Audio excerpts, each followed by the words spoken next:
இந்தியாவில் அரசியலும் ஆன்மீகமும் ஒரு சேர கலந்த இடம் அப்படின்னு பார்த்தா உத்தரப்பிரதேசத்தில் இருக்கக்கூடிய அயோத்தி தான். அயோத்தி கோவில் விவகாரம் தொடர்பாக இந்திய அரசியலில் பல விவாதங்கள் ஏற்பட்டிருக்கு. இப்போ மீண்டும் அதே ராமர் கோவில் விவகாரம் தொடர்பாக ஒரு புயல் வீச ஆரம்பிச்சிருக்கு உத்தரப்பிரதேசத்திலிருந்து. இதுக்கு காரணம் என்ன அப்படின்னா, உத்தரப்பிரதேசத்தில் அயோத்தியில் கட்டப்பட்ட ராமர் கோவிலுக்கு பொதுமக்கள் வழங்கிய காணிக்கையும் நன்கொடையும் திருடப்பட்டிருக்கு, பல வகையில் கையாடல் செய்யப்பட்டிருக்கு அப்படின்ற குற்றச்சாட்டை உத்தரப்பிரதேசுடைய எதிர்க்கட்சித் தலைவர் அகிலேஷ் யாதவ் பொதுவெளியில் முன்வைச்சார். இந்த குற்றச்சாட்டுடைய பின்னணி என்ன அப்படின்னு பார்க்கும்போது, அயோத்தி ராமர் கோவிலை நிர்வகிக்கக்கூடிய ஸ்ரீ ராம் மந்திர் ட்ரஸ்ட், இந்த ட்ரஸ்டுடைய நிர்வாகிகள் மேலே நேரடியாக அவர் குற்றம் சாட்டலை அப்படின்னாலும் கூட இதற்கு பொறுப்பு அவர்கள்தான். இதை முறையாக கண்காணிக்க தவறிவிட்டார்கள். பல நூறு கோடி ரூபாய் கையாடல் செய்யப்பட்டிருக்கு. இதை முறையாக கண்காணிக்க தவறியது யார், இதுக்கு பின்னணியில் இருப்பது யார் என்பதை அரசு கண்டறியணும் அப்படின்ற ஒரு பகிரங்கமான குற்றச்சாட்டை முன்வைக்கிறார். அயோத்தி இந்த கோவில் அப்படின்றது அரசியல் ரீதியாக மிக முக்கியமான இடத்துல கடந்த காலங்களில் வகிச்சிருக்கு. என்ன காரணம் அப்படின்னு பார்க்கும்போது, உச்சநீதிமன்றத்துடைய தீர்ப்பு அங்கே இருக்கக்கூடிய பல்வேறு இந்து அமைப்புகளுக்கு சாதகமாக இருந்தது. அதன் காரணமாக கோவில் கட்டணும், அந்த கோவில் கட்டுவதற்கு நிதி திரட்டணும் அப்படின்ற அடுத்தடுத்த நடவடிக்கை தொடங்குச்சு. 2019 இந்த தீர்ப்புக்கு வந்த பிறகு அந்த கோவில் கட்டுமான பணியை தொடர்ந்து மேற்பார்வையிடுவதற்கும் அதை ஒருங்கிணைப்பதற்கும் ஒரு அரசு தலையிடக்கூடாது, இதற்காக ஒரு தனியாக ஒரு ட்ரஸ்ட் அமைக்கணும், ஸ்ரீ ராம் மந்திர் ட்ரஸ்ட் அமைக்கப்பட்டு அதற்கான பணிகள் எல்லாம் தொடங்குச்சு. நாடு முழுக்க பல்வேறு அமைப்புகள் இதற்காக பல நூறு கோடி ரூபாய் நன்கொடையை கொடுத்தாங்க. சிலர் தங்கமாக கொடுத்தாங்க, சிலர் வைரமாக கொடுத்தாங்க, சிலர் வெள்ளி நகைகள் அப்படின்னு பல வகையில் நன்கொடைகள் திரட்டப்பட்டுச்சு. ஸோ இந்த ஒட்டுமொத்த நன்கொடைகளும் திரட்டப்பட்டு ராமர் கோவில் கடந்த 2024 ஜனவரி மாதம் அதிகாரப்பூர்வமாக திறக்கப்பட்டது. ஸோ தேர்தலுக்கு முன்னதாக இதை திறக்கிறத நோக்கமே ஒரு அரசியல் ரீதியான அணிதிரட்டல் தான் அப்படின்ற விமர்சனமும் அப்போ முன்வைக்கப்பட்டுச்சு. இந்த சூழ்நிலையில் ராமர் ஆட்சி, ராமர் ராஜ்யத்துடைய ஒரு அடையாளம் தான் இந்த கோவில் திறப்பு. ஒரு சுபிக்ஷமான ஆட்சியை இங்கிருந்து நாங்கள் தொடங்குகிறோம் அப்படின்றது தான் ஒரு முழக்கமாக இருந்தது. ஸோ அதனால தான் ராமர் கோவிலும் உத்தரப்பிரதேச அரசும் ஒன்றோடு ஒன்று பின்னி பிணைந்தது அப்படின்னு அரசியல் நிபுணர்கள் எல்லாம் கருத்து சொல்லுவாங்க. தொடர்ந்து ஆய்வாளர்கள் அப்படியான விமர்சனத்தை முன்வச்சிருந்தாங்க. இந்த நிலையில் இந்த ராமர் கோவிலில் நடைபெற்றக்கூடிய இந்த காணிக்கை திருட்டு விவகாரம் அப்படின்றது ஒரு பூதாகரமாக வெடிச்சிருக்கு. இதை எதிர்க்கட்சித் தலைவர் மட்டும் சொல்லலை, ராமர் கோவில் நிர்வாகத்தை தொடர்ச்சியாக கண்காணிக்கக்கூடிய பல்வேறு சமூக நல ஆர்வலர்கள் சொல்லியிருக்காங்க. இன்னொருத்தர் இந்த மாதிரியான குற்றச்சாட்டுகளுக்கு அங்கே வாய்ப்பு இருக்குது. என்ன காரணம் அப்படின்னா, நிர்வாக ரீதியாக பல மாற்றங்கள் செய்ய வேண்டும், நிறைய ஓட்டைகள் இருக்குது அப்படின்ற விமர்சனத்தை பிரதமர் நரேந்திர மோடியுடைய முன்னாள் பிரின்சிபல் செக்ரட்டரி நிபேந்திர மிஸ்ராவே முன் வச்சிருக்கார். என்ன சொல்லியிருக்காருன்னா, நிர்வாகம் ஒட்டுமொத்தமாக மாற்றப்பட வேண்டும், ஒரு சிஇஓ, கார்ப்பரேட் சிஇஓ பாணியிலான ஒரு நிர்வாகம் அமைக்கப்பட்டு ஒட்டுமொத்தமான கோவில் நடைமுறையும் கண்காணிக்கப்பட வேண்டும் அப்படின்றது தான் அவருடைய கருத்தாக இருக்குது. ஸோ இந்த கருத்துக்கான பின்னணி என்ன அப்படின்னு பார்க்கும்போது, 45 பேர் ராமர் கோவிலுக்கு ஒரு நாளைக்கு சுமார் 4 to 5 கோடி வரைக்கும் காணிக்கையாகவும் நன்கொடையாகவும் வருது. உதாரணத்திற்கு மக்கள் கொடுக்கக்கூடிய காணிக்கை மட்டுமே ஒரு நாளைக்கு சராசரியாக 65 லட்சம் ரூபாய்க்கு தொடுவதற்கான வாய்ப்பு இருந்திருக்கு கடந்த காலங்களில்.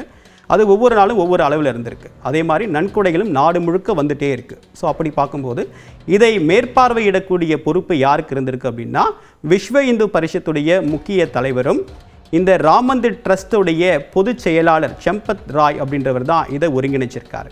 ஸோ இந்த மாதிரி ட்ரஸ்டுடைய தலைமையின் கீழே தான் இந்த ஒட்டுமொத்த நிர்வாகமும், வரக்கூடிய ஃபினான்ஸை மேனேஜ் பண்ணுறது, கோவிலுடைய அன்றாட நடவடிக்கையை கண்காணிக்கிறது அப்படின்ற எல்லா அம்சமும் இந்த அறக்கட்டளை மூலமாக தான் மேற்கொள்ளப்பட்டுச்சு. இந்த அறக்கட்டளைக்கான பணியாளர்கள் எங்கிருந்து பெரும்பாலும் தேர்வு செய்யப்பட்டாங்க அப்படின்னா, ஆர்எஸ்எஸ் பின்னணி கொண்ட நபர்கள் தான் ஊழியர்களாக தேர்வு செய்யப்பட்டாங்க. அதிலும் குறிப்பாக அந்த கோவிலுக்கு வரக்கூடிய காணிக்கையை எண்ணக்கூடிய பணியில் அவங்க தான் பெரும்பாலும் ஈடுபடுத்தப்பட்டாங்க. ஸோ 3 ஷிஃப்டாக ஒரு நாளைக்கு 45 பேர் வரைக்கும் அந்த காணிக்கை எண்ணக்கூடிய பணியை அவங்க மேற்கொண்டிருக்காங்க.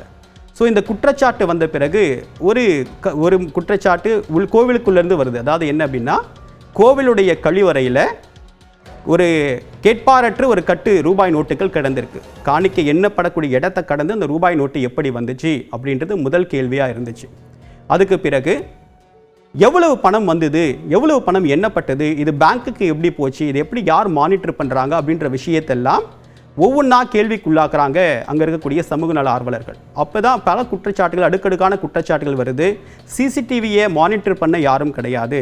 ஒரு மல்டி லெவல் செக், எவ்வளவு பணம் வருது, எவ்வளவு பணம் வெளியில் போகுது, எவ்வளவு பேங்க்கில் டெபாசிட் ஆகுது அப்படின்ற பல விஷயங்களை கண்காணிப்பதற்கான கட்டமைப்பு அங்கே முழுமையாக இல்லை அப்படின்ற விஷயத்தையும் அவங்க சொல்கிறாங்க. ஸோ இந்த மாதிரி அடுத்தடுத்து குற்றச்சாட்டுகள் வரக்கூடிய நிலையில் உத்தரப்பிரதேச அரசு, யோகி ஆதித்யநாத் தலைமையிலான அரசு ஒரு கருத்தை சொல்கிறாங்க.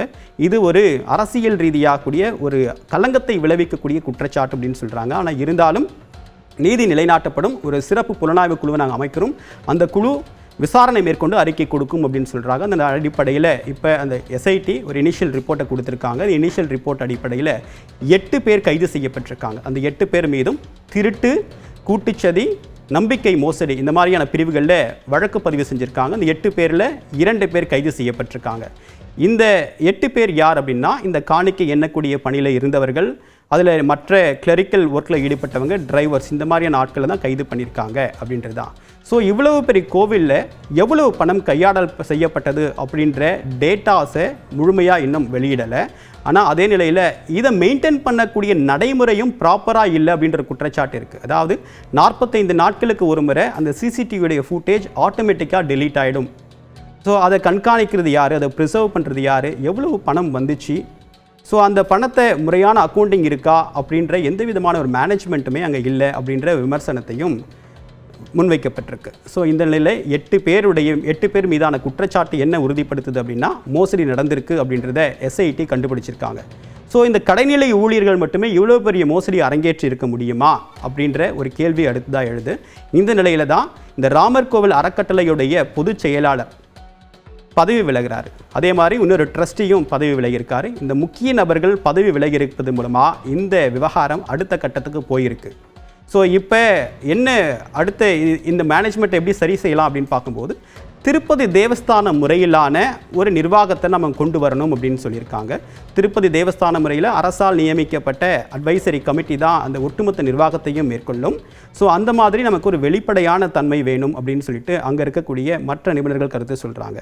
ஸோ அயோத்தி ராமர் கோவில் கட்டப்பட்டு ஒரு ஆர்எஸ்எஸ் பின்பலம் கொண்ட தலைவர்கள்கிட்ட அது ஒப்படைக்கப்பட்டது அப்படின்னு கூட சொல்லலாம். அவங்க தான் அந்த ட்ரஸ்ட்டை நேர்மையான வழியில் நடத்துவாங்க அப்படின்ற ஒரு நம்பிக்கையோடு அந்த கோவில் கொடுக்கப்பட்டது.